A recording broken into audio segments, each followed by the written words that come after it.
Welcome back guys sa YouTube channel. So today, i-share ko lang sa inyo yung aking recipe ng mushroom. Yan.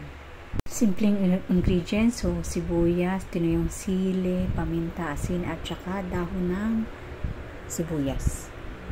Out of course, ang ating mushroom. Ano lang, mushroom sa olive oil.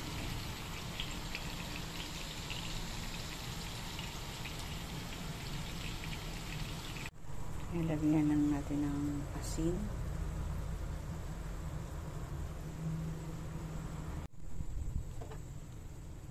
Guys, lagyan natin ng paminta.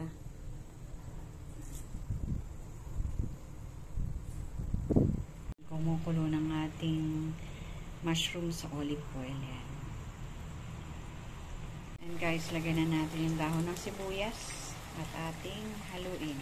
Guys, ilagay ko na rin yung dahon ng sili at ginisa na rin natin siya sa sibuyas.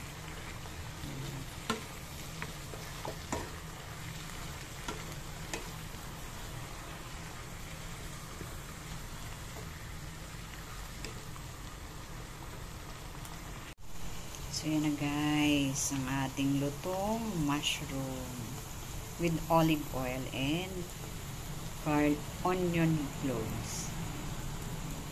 So, ito na guys ang ating lunch for today. Mushroom in olive oil. Kain tayo. So, thank you guys for watching my YouTube channel, Rosang Gala ng Gala. See you on my next Luto and Gala. Bye!